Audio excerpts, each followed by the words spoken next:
حدیث میں یہاں تک الفاظ آتے ہیں، حضور نے تلقین کیا ہے نوجوان صحابہ کو، اے میرے بچے یقین کر، اگر تمام انسان تل جائیں تمہیں کوئی نقصان پہنچانے پر نہیں پہنچا سکتے مگر وہی کچھ جو اللہ نے لکھ دیا ہو، اور تمام انسان جمع ہو جائے تمہیں کوئی نفع پہنچانے پر نہیں پہنچا سکتے مگر اتنا ہی یا ویسا ہی جیسا کہ اللہ نے لکھ دیا۔ تو انسانوں سے کیا ڈرنا، نہ انسانوں سے کوئی توقع نہ امیدیں، اس کی امیدیں قلیل، اس کے مقاصد جلیل۔ انسانوں سے امید نہ رکھو، اللہ سے امید رکھو، ساری توقع اس سے رکھو، سارا بھروسہ اس پر رکھو، کسی اور پر توکل نہ ہو۔ یہ ہے در حقیقت مرتبہ ولایت، مقام ولایت۔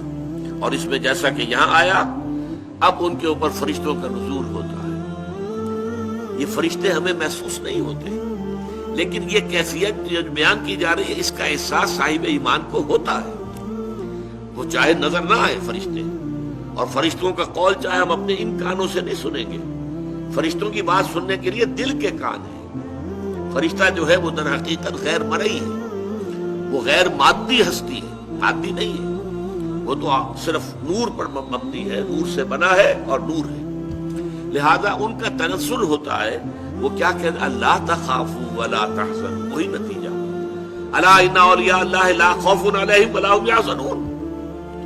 زوال خوف و حزن، یہ دو چیزیں ہیں جو ثبوت ہے کہ واقعتاً اللہ پر ایمان موجود ہے، واقعتاً اللہ کی ربوبیت پر دل ٹھک گیا ہے۔ اگر دل پریشان ہے، یہ میرا نقصان کر دے گا، یہ مجھے تکلیف پہنچا دے گا، یہ میرا یہ کر دے گا، وہ میرا وہ کر دے گا، اس سے میری یہ بات بن جائے گی، وہ مجھے یہ فائدہ پہنچا سکتا ہے، لیکن کہتا ہے دعویٰ یہ ہے کہ اللہ پر ایمان ہے میرا، تو یہ در حقیقت یہ دونوں چیزیں ایک دوسرے کی بالکل متضاد ہیں۔ توکل، توقع صرف اللہ کی ذات کے ساتھ، اللہ تخافوا ولا تحزنوا، نہ خوف کھاؤ نہ حزن سے دو چار، وابشروا بالجنۃ التي كنتم توعدون، اور بشارتیں حاصل کرو، خوشیاں مناؤ اس جنت کی کہ جن کا تم سے وعدہ کیا جاتا تھا، اہل ایمان سے وعدے کیے گئے ہیں۔ وَلَكُمْ فِيهَا نَحْنُ أَوْلِيَاؤُكُمْ فِي الْحَيَاةِ الدُّنْيَا وَفِي الْآخِرَةِ، ہم تمہارے ساتھی ہیں، مددگار ہیں، پشت پناہ ہیں، حمایتی ہیں، دنیا کی زندگی میں بھی آخرت میں بھی۔ یہ نوٹ کر لیجیے، یہ دنیا کی زندگی میں ایک چوسر کی جنگ ہے، جیسے چوسر کی سڑک ہوتی تھی، حق و باطل کی جنگ جاری ہے۔ حق و باطل کی ایک جنگ ہمارے اندر ہے، ایک طرف ہمارا نفس امارہ ہے جو برائی کی طرف ہمیں دھکیلتا ہے، ایک طرف ہمارے اندر روح ربانی ہے، وَنَفَخْتُ فِيهِ مِن رُوحِي، وہ ہمیں خیر کی طرف، بھلائی کی طرف، بلندی کی طرف کھینچتی ہے۔ ایک کشاکش جو ہے ہمارے اندر ہے، کچھ کشاکش باہر چل رہی ہے۔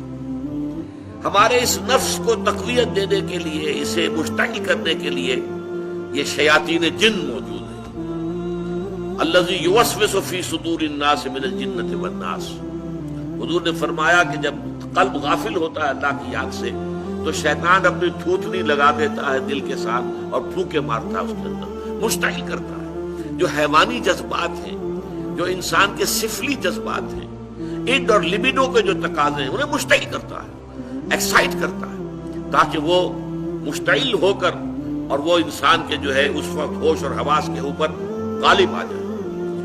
اس کے مقابلے میں فرشتے ہیں غیر مرئی، فرشتے جو ہیں وہ ہمیں روحانی طور پر تقویت پہنچاتے ہیں۔ ہمارے اندر کا جو خیر ہے، جیسے کہ ہمارے اندر کا شر، نفسانیت، اس کو تقویت پہنچانے والے شیاطین جن باہر موجود ہیں جو نظر نہیں آتے، اسی طریقے سے ہمارے اندر کا خیر، روحانیت، اس روحانیت کو تقویت پہنچانے والے ملائکہ ہیں جو خارج میں موجود، وہ بھی نظر نہیں آتے، یہ بھی غیر مرئی، وہ بھی غیر مرئی۔ مرئی لوگوں کے اندر بھی جو انسان ہیں، خیر کی طرف بلانے والے بھی ہیں، شر کی طرف بلانے والے بھی ہیں۔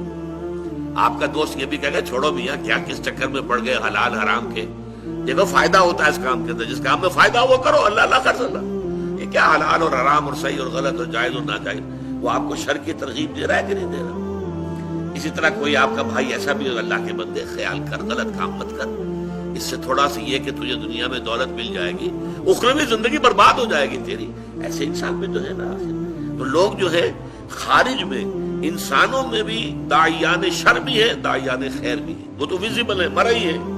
غیر مرئی عالم میں جنات شیاطین جن ہیں جو ہمارے نفسانی خواہشات اور تقاضوں کو بڑکاتے ہیں، اور ادھر ملائکہ ہیں جو ہمیں تھپکی دیتے تم نے اچھا کام کیا ہے۔ اچھا کام کر کے جب مسرت ہوتی ہے، حضور نے فرمایا اذا سرت کا حسنتک وساءت کا سیئتک فانت مومن۔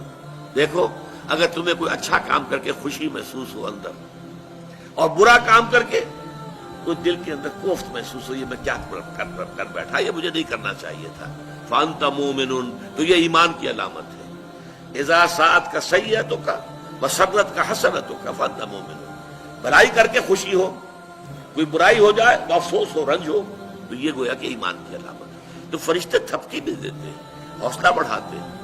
قرآن مجید میں آیا ہے جنگ بدر میں، جنگ احد میں فرشتے آئے، انہوں نے مدد کی، اہل ایمان کے دلوں کو اور اہل ایمان کے قدموں کو جمایا۔ انثبت الذین آمنوا، جاؤ قدم جما دو اہل ایمان کے، تو اہل ایمان کے لیے فرشتے آئے۔ تو یہ فرشتوں کا نزول ہوتا ہے ان اولیاء اللہ، اللہ کے ساتھیوں کے بارے میں۔ اب یہ اولیاء اللہ سے آپ یہ نہ سمجھ لیجئے کہ وہ کوئی علیحدہ قسم کی نوع ہے یا کوئی علیحدہ جنس، انسانوں ہی میں ہوتے ہیں نا۔ تمام صحابہ اولیاء اللہ تھے، سب کے سب اولیاء اللہ کا جو اعلیٰ ترین معیار ہے، کوئی ولی اللہ غیر صحابی ادنا سے ادنا صحابی کے پائے کو بھی نہیں پہنچ سکتا۔ یہ اچھی طرح نوٹ کر دیجیے، یہ ہمارا اہل سنت والجماعت کا پختہ عقیدہ ہے۔ کمتر سے کمتر صحابی جو ہے بڑے سے بڑے ولی سے بھی وہ افضل ہے، بڑے سے بڑے ولی سے افضل۔ تو اولیاء اللہ سے مراد یہی نہ لے لیجیے جو ہماری اپنی جو ووکیبلری ہے، ہماری بول چال میں صوفیاء کرام کے لیے الفاظ یہ آتے ہیں، وہ بھی ہیں الحمدللہ، ان کے اندر بھی اولیاء اللہ بہت بڑی تعداد میں، لیکن جو ہمارے صحابہ کرام تھے وہ تو سب کے سب اللہ کے ولی تھے۔ ان کے لیے آتا ہے نحن اولیاؤکم فی الحیات الدنیا وفی الآخرہ، ہم تمہارے ولی ہیں، مددگار ہیں، پشت پناہ ہیں، جمے رہو، قدم تمہارے ڈگمگانے نہیں چاہیے۔ اور آخرت میں بھی، جنت میں تو ظاہر بات ہے کہ دوستی انہی سے ہوگی، وہی آئیں گے۔ یدخلون علیہم من کل باب، قرآن میں آتا ہے جنت کے ہر دروازے سے وہ داخل ہوں گے سلام کرتے ہوئے، سلام سلام، سلام اور سلامتی کے پیغام لے کے آئیں گے۔